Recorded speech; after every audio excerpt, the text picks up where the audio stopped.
A werewolf shifter romance specially written for you. Prologue. The wind over the Silver Ridge Peak didn't blow.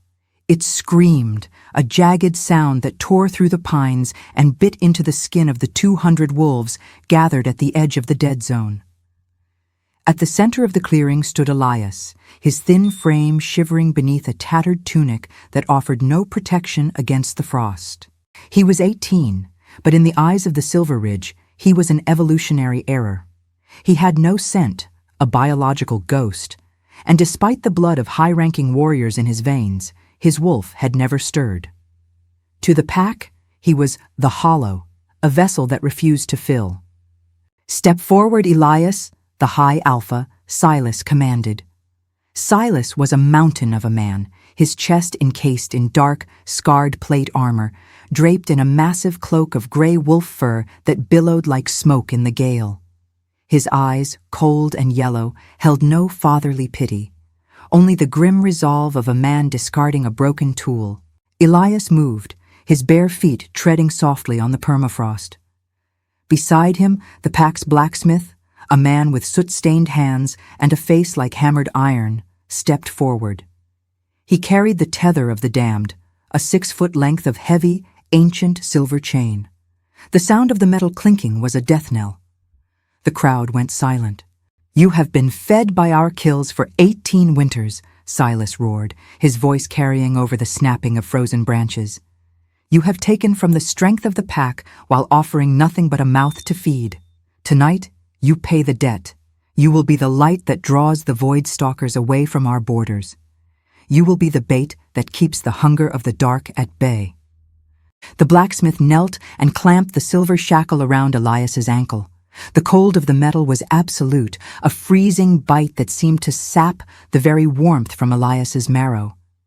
The other end of the chain was bolted to an ancient lightning-struck oak tree, the boundary marker between the world of the living and the Ravine of Whispers. Elias looked up at the line of warriors.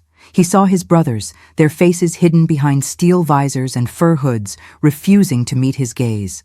He saw the Omegas he had shared chores with, their eyes wide with a terrifying relief that it was him and not them.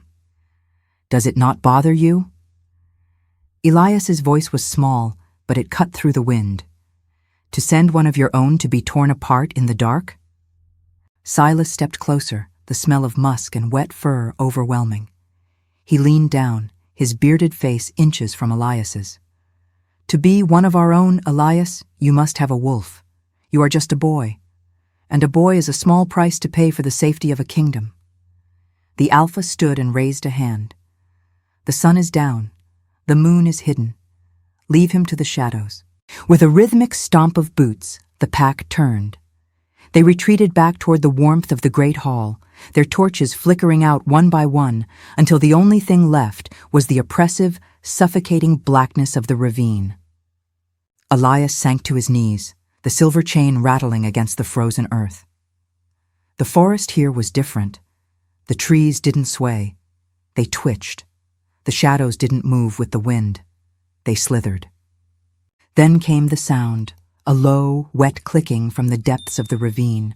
It was the sound of the Void-Stalkers, ancient entities of hunger that lived in the spaces between heartbeats. They had smelled the fear. They had sensed the hollow boy tethered to the tree. Elias closed his eyes, his breath coming in ragged white plumes. He was alone. He was bait. He was a sacrifice to a darkness that didn't just want his flesh. It wanted his soul.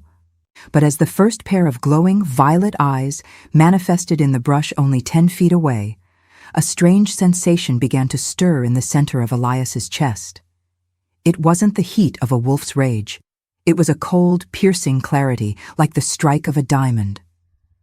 The Void-Stalkers lunged. The High Alpha believes that a person's value is only tied to their strength. Have you ever felt like people only valued you for what you could do rather than who you are? Let's rally behind Elias in the comments. Welcome back to Lily's Heart Tales, where we explore the stories of those the world tried to break, only to find they were made of something unbreakable.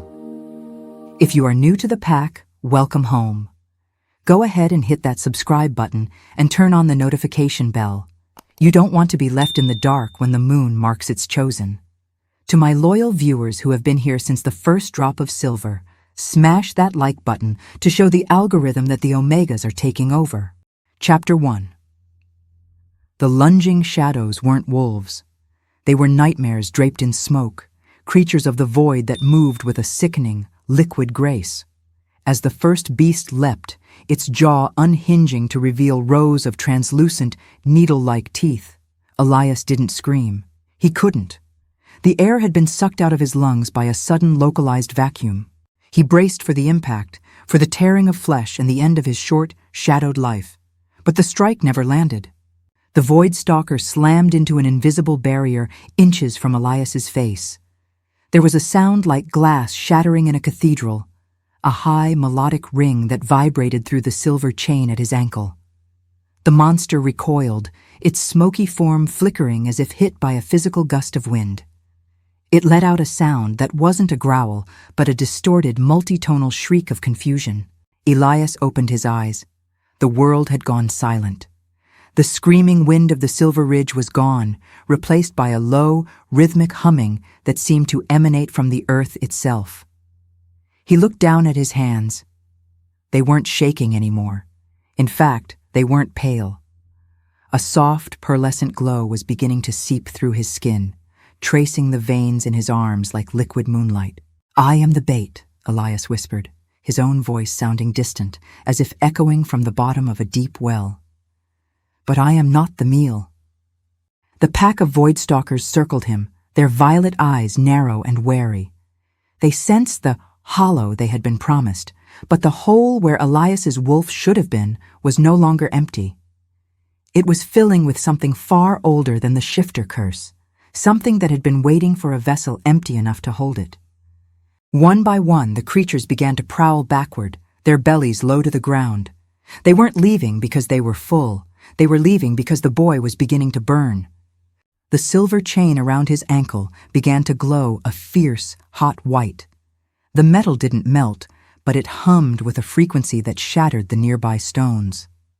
Elias felt a sudden, sharp tug in his navel, a pull toward the very heart of the Ravine of Whispers.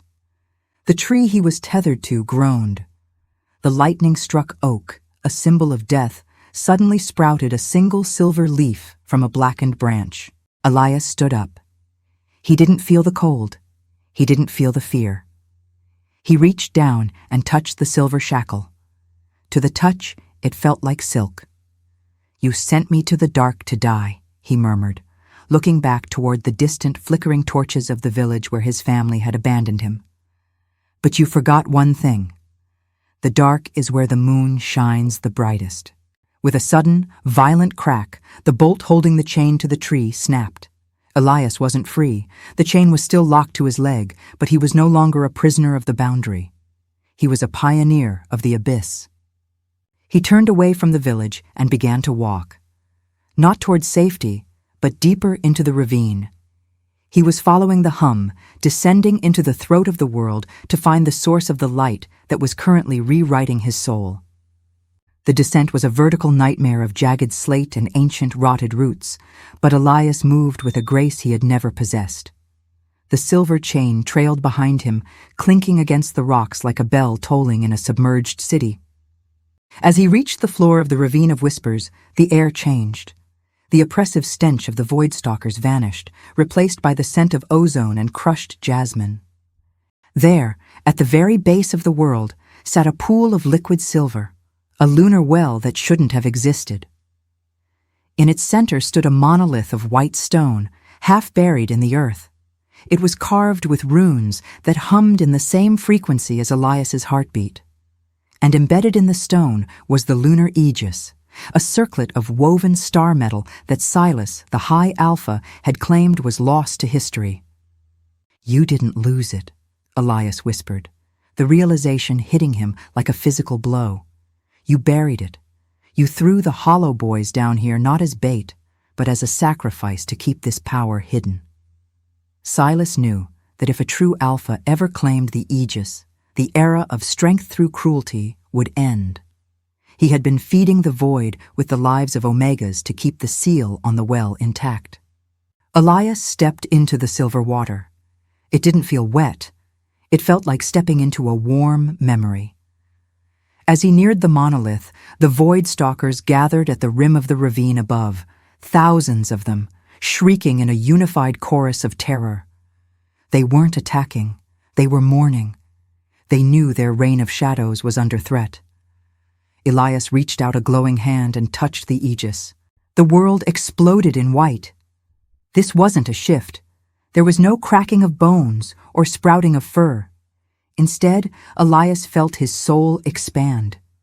The hollow space inside him, the void where his wolf should have been, was suddenly filled with the collective consciousness of every omega who had ever been discarded in this pit. He felt their pain, their fear, and finally, their will. The mark of the moon appeared, not on his shoulder like a common warrior, but across his entire chest, a glowing geometric seal that pulsed with the power of an eclipse. The silver shackle around his ankle didn't break. It transformed.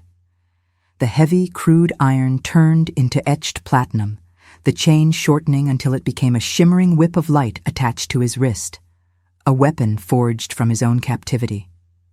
Elias looked up, his eyes now twin pools of liquid silver. He could see through the mountain. He could see Silas sitting on his stolen throne, drinking ale and laughing about the sacrifice he had made. "The debt is paid, Silas," Elias said, his voice now carrying the weight of 1,000 ancestors. "But the interest is due." With a single step, Elias began the climb back up. He wasn't crawling this time. Every footstep he took left a glowing moonprint on the dark stone, purifying the ravine as he passed. The Void-Stalkers vanished into mist at his mere presence. The bait was gone. The king was coming home. Chapter 2. The great hall of the Silver Ridge was a cavern of warmth, mead, and laughter. Inside, Alpha Silas sat at the head of a long table, boasting of the pack's renewed safety now that the sacrifice had been made. To them, Elias was already digested bone in the belly of a shadow. Then, the heavy oak doors, bolted with iron and guarded by 2 of the pack's strongest sentries, didn't just open. They inhaled. A gust of freezing ozone-scented wind swept through the hall, extinguishing every torch and hearth fire in a single heartbeat. The only light remaining was a haunting, ethereal silver glow emanating from the doorway. Elias stepped inside. He didn't look like the boy they had chained to the tree. He was taller, his posture straight as a spear, and his tattered tunic was now stained with the iridescent silver of the lunar well. The platinum chain on his wrist hissed as it trailed across the stone floor, sparking with tiny arcs of white lightning. The sentries lunged, their claws extended, but as they reached within 3 feet of Elias, they didn't hit him. They hit a wall of pure gravity. The air around Elias thickened. A hum, low and resonant like the vibration of a massive bell, filled the hall. The 2 warriors were slammed into the floor, not by a blow, but by the sheer pressure of Elias's presence. Elias didn't speak. He didn't roar. He simply walked toward the high table. As he passed the rows of warriors, the effect rippled outward. The Beta. A man known for his crushing grip felt his knees buckle as if the weight of the moon had dropped onto his shoulders. The Elders. Their breath hitched as the silver light from Elias's chest seal blinded their peripheral vision. The crowd. One by one, they collapsed.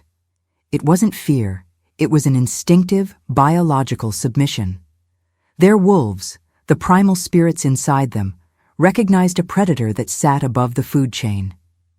Silas stood, his face a mask of purple-veined rage and genuine, gut-chilling terror.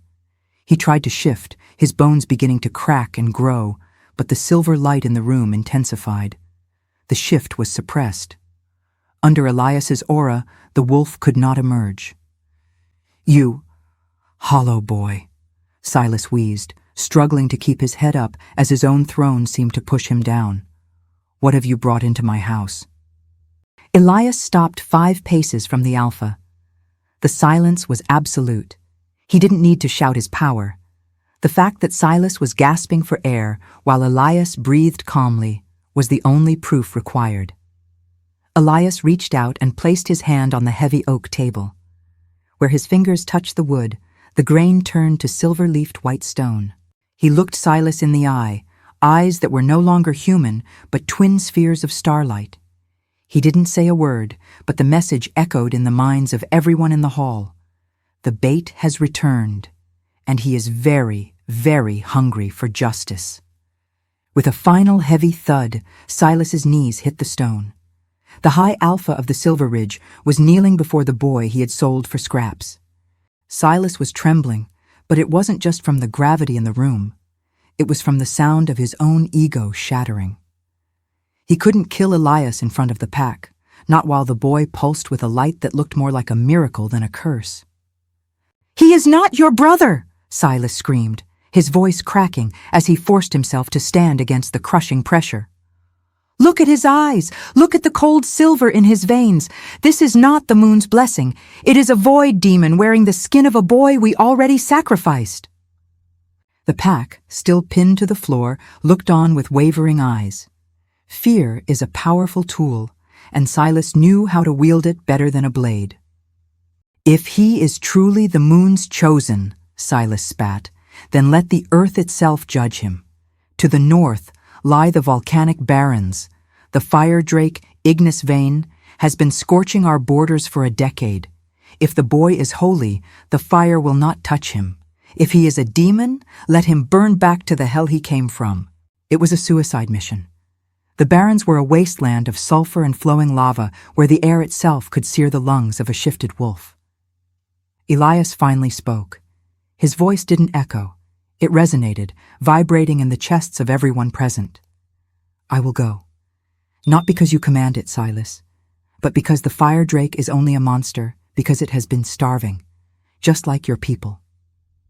The Barrens were a landscape of black glass and orange rivers. The heat was so intense it created a shimmering haze that distorted reality. Silas and his elite guard watched from the safety of the cooling ridges, blocks of ice strapped to their chests just to survive the perimeter. Elias walked into the heart of the heat. The fire drake emerged, a titan of scales and soot, its breath a literal torrent of white-hot flame. It saw the small figure and let out a roar that shook the tectonic plates. It didn't hesitate. It bathed Elias in a direct blast of dragon fire. From the ridge, Silas smirked. "See? Nothing survives the—" The smirk died. The flames didn't consume Elias. They swirled around him, drawn into the lunar seal on his chest. Through the high seer sight, Elias saw the drake not as a beast, but as a creature of pure energy that had been corrupted by the same void-leaking earth that Silas had manipulated. Elias reached out his hand, the one still bound by the platinum chain. He didn't strike the drake. He touched its snout. The silver energy from the moonwell met the chaotic fire of the drake. A massive shockwave of steam and light exploded outward, blinding the guards on the ridge. When the smoke cleared, the Barrens were silent. The lava had turned to obsidian, and the fire drake was gone. In its place stood a small, glowing red hatchling, purring against Elias's leg. Elias turned back toward the ridge. His skin was no longer flushed with heat. It had turned into a shimmering, marble-like substance, impenetrable and cool to the touch. He had survived the void's teeth, and now he had swallowed the sun's fire. He began the walk back, the hatchling following in his wake. On the ridge, Silas backed away, his heavy armor suddenly feeling like a funeral shroud. Chapter 3. The atmosphere in the Silver Ridge had shifted. The air was no longer thick with the scent of Silas's aggression. It was cool, vibrating with a quiet, silver tension. Elias didn't take up residence in the high den. He returned to the stone cellars, the damp, drafty quarters where the Omegas and the Unshiftables were relegated to sleep on straw mats. But the cellars were no longer dark. The stones themselves seemed to have absorbed the lunar light from Elias's presence. glowing with a soft, comforting luminescence that kept the winter chill at bay. One by one, they came. The first was Kale, an older wolf whose leg had been crushed in a training accident with a beta and never healed. He crept into Elias's small room, his head bowed. "They say you stood in the fire," Kale whispered, his voice trembling. "They say the drake didn't bite, but bowed." Elias sat on the edge of his cot. He wasn't wearing his platinum chain now. It had retracted into a silver cuff around his wrist. He looked at Kyle with eyes that saw more than just a crippled leg. He saw the years of shame and the hollow feeling Kyle had carried. "Sit, Kyle," Elias said softly. Elias didn't use a spell. He didn't roar for a physician. He simply placed his hand on Kyle's ruined knee. As the silver light passed from Elias to the old wolf, something miraculous happened. It wasn't just the bone knitting back together. It was the scent. Kyle, who had been scentless since his injury, suddenly smelled of deep cedar and rain. His wolf, suppressed by trauma, gave a low, healthy rumble in his chest. "You aren't broken, Kyle," Elias said, his voice resonating through the stone walls. "You were just waiting for a leader who knew how to speak to your soul." By midnight, the room was full. 20 Omegas, 3 broken warriors, and several nursing mothers who had been denied extra rations. They sat in a circle, a silent gathering that the alphas above would have called a revolt. But it wasn't a revolt. It was a communion. "Silas calls us bait," a young girl named Mia said, her eyes wide as she watched her own scarred hands begin to glow. "He says the moon only loves the strong." "The moon doesn't love the strong, Mia," Elias replied, looking around the circle. "The moon loves the resilient. The sun shines on everyone, but only those who have walked through the dark know how to value the light. We are the ones who survived the baiting.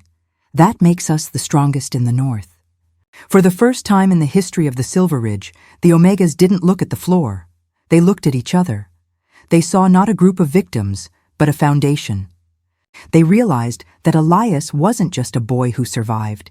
He was a king who was building a throne out of the people everyone else had thrown away. And while Silas slept above, dreaming of iron and blood, a new law was being whispered in the dark. The last shall be first, and the bait shall become the hunter. The healing of the Omegas had created a strange phenomenon. As the lower wolves grew stronger, the elite alphas above began to wither.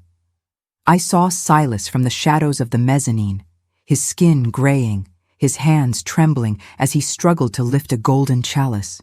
He looked like a man whose battery was running dry. Through my mark of the moon, I began to see the world not in flesh, but in tethers. I led Kale and Mia down into the Heart Vault, a forbidden chamber beneath the high den that even the betas weren't allowed to enter. The air here didn't smell like wolves. It smelled like rot and stagnant electricity. In the center of the room sat a massive, pulsating machine made of ancient iron and void stone, the same jagged black rock found in the Ravine of Whispers. Thousands of translucent, ghost-like threads extended from the machine, disappearing upward through the ceiling. "What is this?" Mia whispered, clutching my arm. "This is the source of their strength," I said, my silver eyes flaring to reveal the invisible truth. "These threads aren't just energy. They are tethers. Every time an Omega is baited, every time a broken wolf is shamed, their vital lunar essence is drained and funneled through this machine into the Alpha's blood." The realization was sickening. The Alphas weren't naturally stronger. They were parasites. They kept the Omegas weak and scentless, not by birthright, but by harvesting them. "Silas isn't a wolf," Kyle growled, his newly healed voice deep with rage. "He's a thief." "He's more than that," I corrected, touching one of the black stones. The void stone hissed at my touch, sensing the pure lunar light in my veins. "The reason they are terrified of us, the reason they tried to kill me, is that our light is the only thing that can short-circuit this system. If an Omega realizes they are a conductor of the moon, the tether reverses. We don't just stop giving them energy. We start taking back what was stolen. The machine began to groan. The threads connected to the omegas in the cellars above began to glow silver, turning from a drain into a flood. Above us, we heard a crash. Silas had collapsed. His stolen strength was being pulled back into the earth, back into the people he had spent a lifetime crushing. They didn't hate us because we were useless, I told my small, wide-eyed council. They hated us because we were their power source, and tonight we're cutting the line. Suddenly, the vault doors blew inward. Silas stood there, his eyes bloodshot, his armor hanging loose on his shrinking frame. He held a jagged void blade, his knuckles white. "You've seen it," Silas wheezed, his voice a ghost of its former roar. "The Hollow Boy found the well. If I can't have your life force, Elias, I'll make sure none of you have a world to live in." He lunged, not for me, but for the machine's core, intending to shatter it and release the raw, unrefined void into the village. Chapter 4. By dawn, the atmosphere in the Silver Ridge was poisonous. Silas hadn't just recovered, he had tapped into the final emergency reserve of the Void Stone, bloating his muscles with a sickly, dark energy that made his veins look like black ink under his skin. He stood atop the Executioner's Rock, the village square packed with confused, frightened wolves. "Look at your brothers!" Silas bellowed, pointing to the betas who were stumbling, their wolves suppressed. "Look at your own hands. You feel weak, don't you? You feel the hunger clawing at your souls." A murmur of fear rippled through the crowd. It was true. The reversal Elias had triggered in the vault had caused a temporary stabilizing shock to everyone who had been part of the old system. "It is the Hollow Boy," Silas roared, his finger stabbing toward the stone cellars. "Elias didn't bring back a blessing from the pit. He brought back a parasite. He is feeding on your life force to fuel his miracles. He heals a leg only to steal a heart. He is a void leech, and if he breathes another day, the Silver Ridge will be a graveyard of husks." The pack, driven by primal survival instinct and Silas's dark-enhanced voice, surged toward the cellars. They didn't see the boy who had saved them from the fire. They saw a thief of their very existence. I stepped out of the shadows before they could reach the door. I didn't hide. I didn't run. I walked right into the center of the angry mob. "Stay back, demon!" a warrior yelled, throwing a spear. I didn't move. The spear reached within a foot of my chest and simply stopped. It hung in the air, the iron tip glowing white before crumbling into harmless dust. "I am not stealing your strength," I said, my voice projecting into every mind in the square. "I am returning the strength that Silas has been harvesting from you since the day you were born. The weakness you feel is your body relearning how to breathe without a leash." "Lies!" Silas screamed. He leapt from the rock, his black-veined fist slamming into the ground, cracking the stone. "Seize him! Chain him with the silver he loves so much.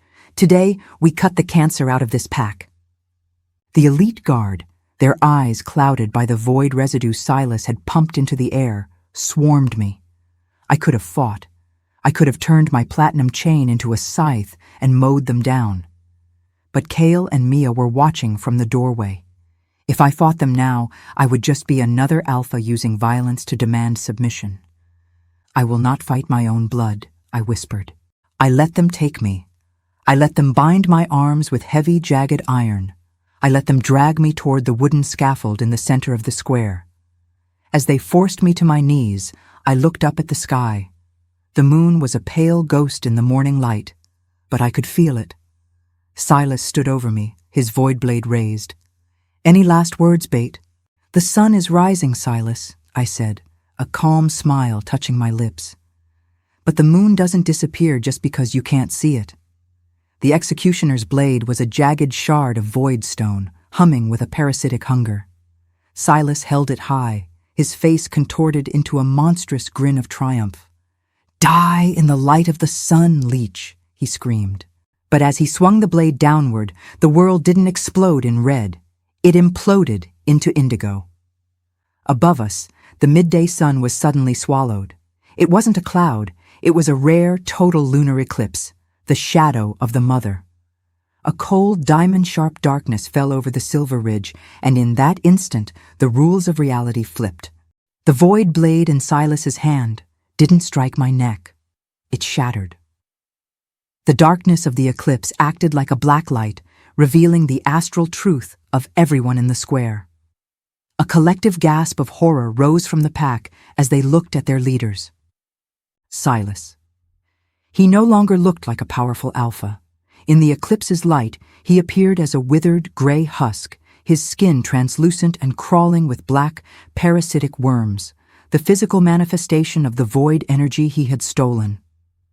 The elite guard, their noble furs vanished, replaced by the visual rot of their corruption. They looked like walking corpses, held together by stolen threads of light. Then they looked at me. I wasn't a boy in chains anymore.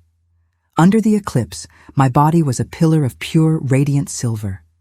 The heavy iron binds on my wrists didn't just break.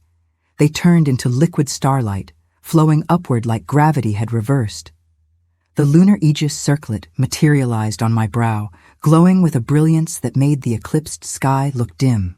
"Look at your king!" I shouted, my voice vibrating through the very marrow of their bones. "Look at the man who fed on your children to build his walls." Silas fell back, his stolen muscles melting away like wax near a fire. Without the sun to mask his corruption, the void stone in his blood began to eat him from the inside out. He let out a pathetic, high-pitched whimper, the sound of a scavenger, not a predator. The pack scrambled away from the scaffold, their eyes wide. They saw the hollow boy standing in the center of the dark, a beacon of such purity that it hurt to look at. "Elias," Kyle whispered from the crowd, dropping to his knees. "The moon. She chose a heart, not a fist." I stepped off the scaffold. With every footstep, the grass beneath the snow turned into silver-tipped wheat. The eclipse was passing, but the truth it had revealed remained burned into the retinas of every wolf present. "The era of the parasite is over," I announced, extending my glowing hand toward the horizon. "The moon has called for her tithe, and she will take it in blood or in service." Just as the sun began to peek back out, a terrifying howl echoed from the woods. Not a wolf's howl, but the scream of the Void-Stalkers. Without Silas's machine to feed them, the monsters were coming to take the source directly.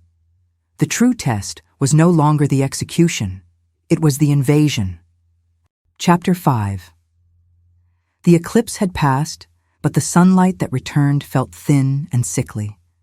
Without the parasite machine in the heart vault to feed them their tribute of Omega souls, the Void-Stalkers had lost their patience.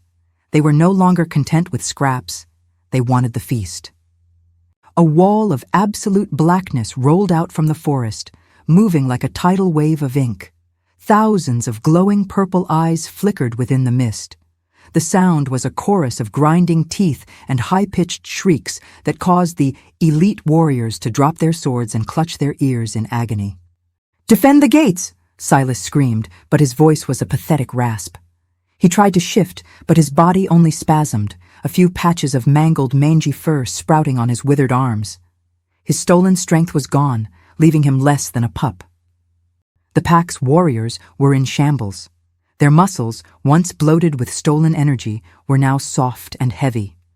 They collapsed under the weight of their own armor, gasping for air as the first wave of shadow monsters leapt over the perimeter walls. "It's over," a beta sobbed, cowering behind a barrel.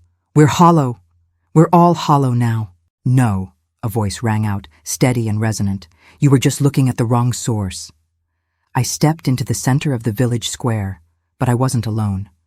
Behind me stood the Omegas, Kyle, Mia, the nursing mothers, and the crippled scouts. They weren't wearing plate armor or carrying steel blades. They didn't need to. Their skin was humming with a soft, bioluminescent silver light. Because they had never relied on the parasite machine, their connection to the moon was pure, unadulterated, and rising. "Form the crescent," I commanded. The Omegas moved with a synchronized grace that the Alphas could never have trained into them. They formed a wide arc around the terrified elites. As the first Void-Stalkers lunged, beasts the size of horses made of smoke and teeth, the Omegas didn't flinch. They reached out their hands, and a barrier of solid, woven moonlight shimmered into existence.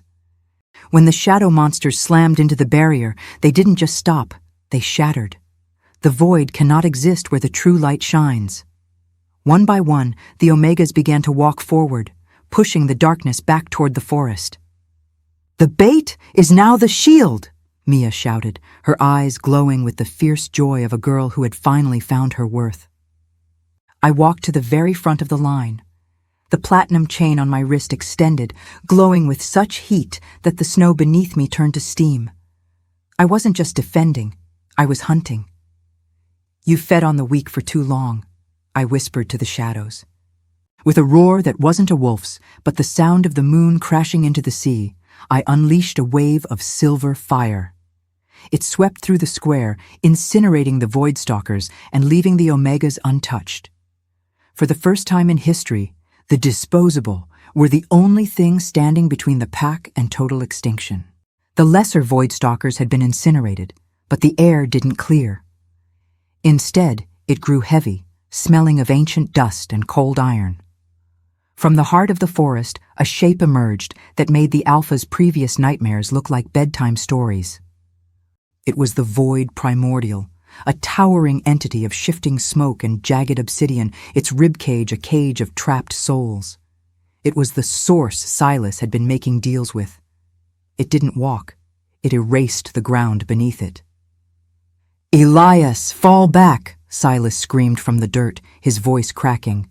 "Nothing can stop the void when it's hungry. It will swallow you whole." I didn't fall back. I stepped forward, my bare feet clicking against the stone that was now permanently silvered by my presence. The platinum chain on my wrist began to rotate, creating a halo of white sparks that cut through the darkness. The primordial let out a sound, a psychic scream that forced everyone in the village to their knees, clutching their heads. Everyone except me. "You are hollow," the beast's voice echoed in my mind, 1,000 dead voices speaking at once. A boy with no wolf, a sacrifice that refused to die. "You're right," I said, my voice calm, cutting through the psychic noise like a diamond through glass.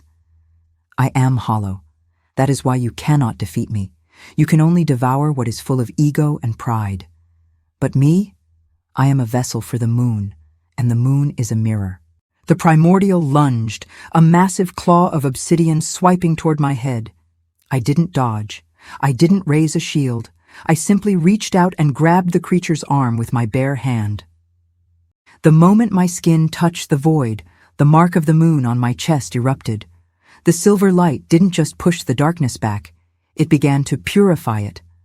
The black smoke of the beast's arm started to turn into white steam. The obsidian cracked, revealing a core of trapped starlight that the void had stolen eons ago. "Impossible!" the beast hissed, its form flickering. "Kneel," I commanded. I didn't yell it. I spoke it with the authority of the tides that move the oceans. The ground beneath the primordial shattered. The gravity of the moon, the weight of 1,000,000,000,000 tons of celestial rock, slammed into the beast's shoulders. The king of the void was driven into the earth, its obsidian knees cracking as they hit the silvered stone of the square. I stepped onto the beast's chest, my platinum chain wrapping around its throat like a leash. "You were the shadow that Silas used to frighten his children," I said, looking down into the creature's dying purple eyes. "But shadows only exist because there is a light behind them. I am that light, and I am withdrawing my permission for you to exist." I tightened my grip. The silver light intensified until it was a supernova in the center of the village. With a sound like 1,000 crystal bells shattering, the primordial disintegrated. It didn't die. It was undone, its energy returning to the earth as pure, raw magic. The darkness vanished. The sky cleared, revealing a moon that was now permanently visible, even in the daylight. I turned back to the pack. Silas was staring at me, his eyes wide and vacant. The warriors were trembling, but the Omegas, my crescent coalition, were standing tall, their faces radiant. "The bait has finished its job," I said, the lunar aegis glowing on my brow. "The monsters are gone. Now we deal with the men who made them." Chapter 6. The morning after the invasion didn't bring the usual sounds of the Silver Ridge. There was no barking of orders or the harsh clank of training swords. There was only the sound of sweeping, the Omegas clearing the obsidian dust from the square, and the heavy, rhythmic breathing of a pack that had finally woken up from a nightmare. In the center of the square, I sat not on the High Alpha's throne, but on a simple stone bench. Beside me sat Kale and Mia. Before us, stripped of their furs and their blackened plate armor, stood the Fallen, Silas and his council of Alphas. They looked pathetic. Without the stolen energy of the Void Stone, Silas looked like a man who had aged 50 years in a single night. His skin hung loose, and his eyes, once golden and fierce, were now the color of muddy water. "Elias," Silas rasped, his hands bound by the same crude iron he had once forced onto me. "You've proven your point. You have the power. Take the mantle. Be the High Alpha. Just give us the light. We're fading." I looked at him, not with hatred, but with a profound, chilling pity.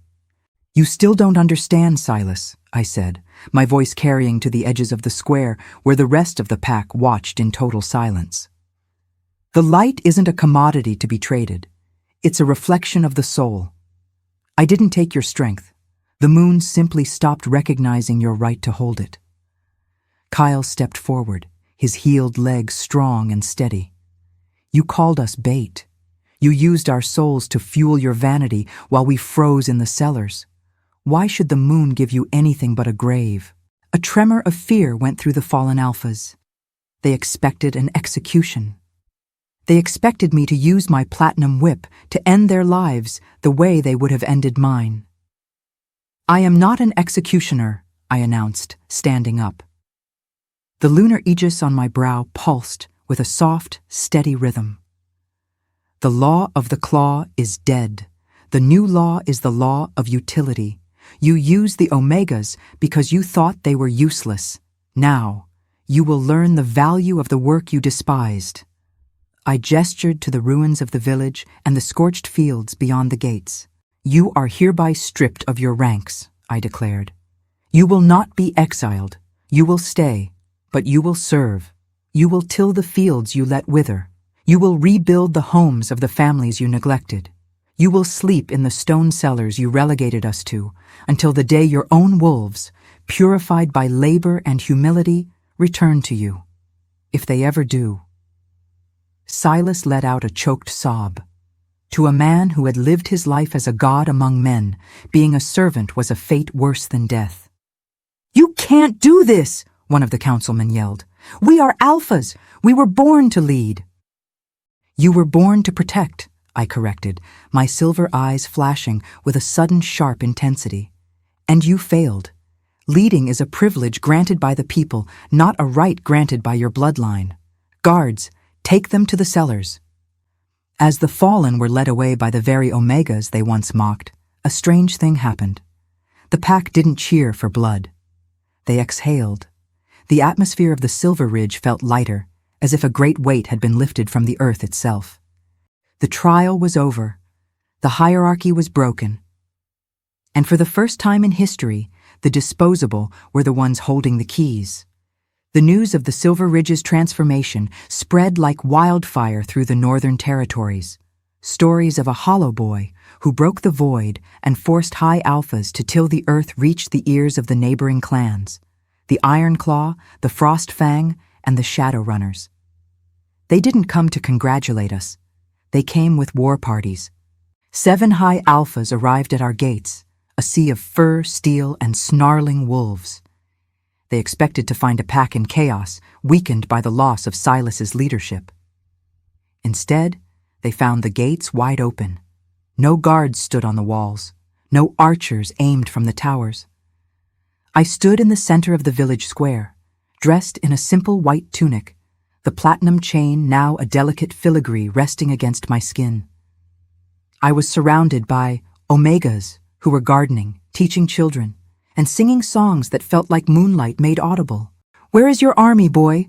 the alpha of the Frostfang demanded, his massive white wolf form looming over me. "We heard you killed Silas and took his throne. We are here to reclaim these lands for the strong." "There is no throne here," I said, my voice carrying across the entire valley without effort. "And Silas wasn't killed. He's currently in the eastern fields, learning how to plant corn. If you'd like to join him, I'm sure he could use the help." The alphas growled, a sound that usually sent tremors through anyone nearby. But my people didn't even flinch. They continued their work, their internal light so stable that the alpha's aggression simply washed over them like water over stone. "You speak of strength," I continued, walking toward the line of armored warriors. "But look at your men. They are shivering in the cold. Their wolves are hungry. They follow you because they fear your bite, not because they believe in your heart." I raised my hand, and the lunar aegis flared. A pulse of pure silver tranquility expanded from the center of the village, hitting the war parties like a soft breeze. The effect was instantaneous. The snarling wolves shifted back into humans, their aggression dissolving into a sudden, overwhelming sense of peace. Many of the warriors dropped their weapons, tears welling in their eyes. They hadn't realized how heavy their strength was until I offered them a moment of rest. "This is the new law," I announced. "No pack shall stand above another. No wolf shall be used as bait. We are not a hierarchy of predators. We are a constellation of stars. Each of you has a light, and if you join the Crescent Coalition, that light will never be stolen again."